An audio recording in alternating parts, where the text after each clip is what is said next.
Hey everyone, welcome back to the LaceUp channel. Today I'm going to give you the 6 things you have to look for when purchasing a DSD software. Now, I don't necessarily care if you purchase our solution or one of our competitors, but as long as whichever solution you purchase does these 6 things, you will be in good shape as you do your implementation and moving forward into the future. Let's get into the 6 things that you have to look for. First and foremost, the system that you purchase must have inventory tracking, and not just any type of inventory tracking. It must have live inventory tracking, meaning that it will show you what's in your main site and what's in each one of your trucks. Now, I'm not talking about a system that simply pulls that value out of your accounting system and displays it on the screen. I'm talking about a system that actually shows you live throughout the day that you've got 10 of item A in your main warehouse, 5 on truck A, 5 on truck B, and the total is 20.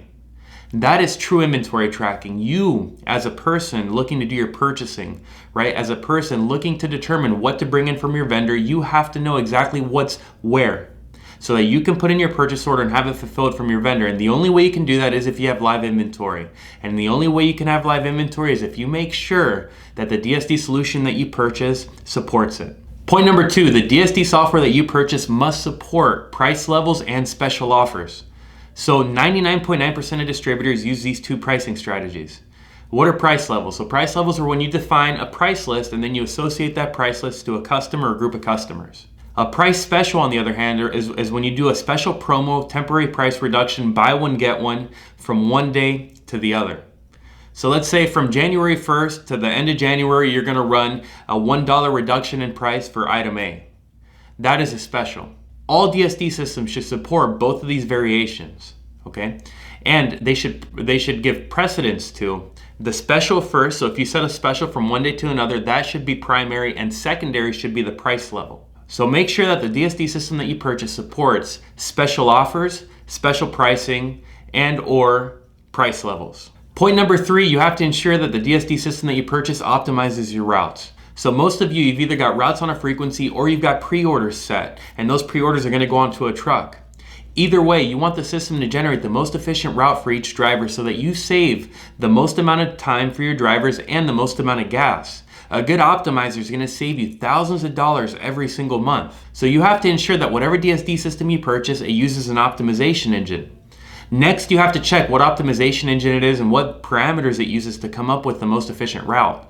Does it come up with receiving windows for customers? Do you have to put in the amount of time on average the driver spends at each stop, right? Do you have to put in certain parameters for the customer to ensure that the most efficient route is generated? Ask these questions and make sure that your DSD software has an optimization engine. Point number 4, does the system you're purchasing compare sales versus credits? One of the largest costs I've seen from our distributors is the fact that they let their credits out of control. So they've got these big sales numbers, but they've also got big credit numbers, and credits act just like costs. They decrease your gross profit. When you have a bunch of credits, you don't make as much money. That's the bottom line. So you need a system that compares your sales versus your credits, and it shows you a gross profit deducting those credits. Next, you have to be able to see if the credits are trending upwards or downwards. Obviously, if they're trending upwards, is it due to a particular driver? Is it due to a customer group? Why is it trending upwards? Or is your product just not selling?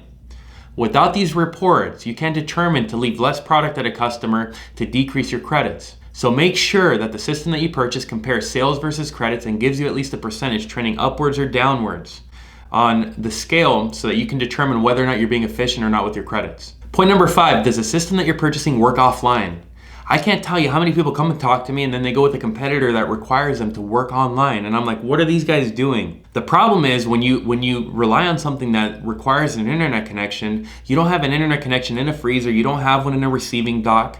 And what ends up happening is you'll have your drivers sitting there trying to make a connection instead of working. And they'll waste 2-3 hours a day because they don't have a network connection.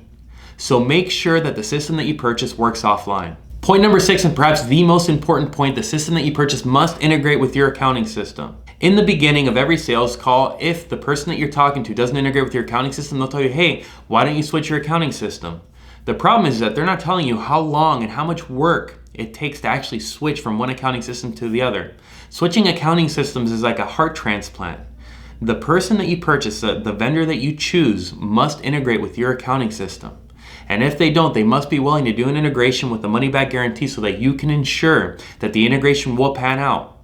The entire purpose of one of these systems is to eliminate your manual data entry. That's first and foremost, above and beyond all the other functionality. If the system doesn't integrate with your accounting system, you are defeating the purpose of the entire DSD system. So make sure that the system integrates with your accounting system. Anyways, those were the 6 things that you should look for when purchasing a DSD software.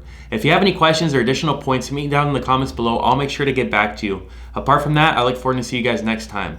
Take care.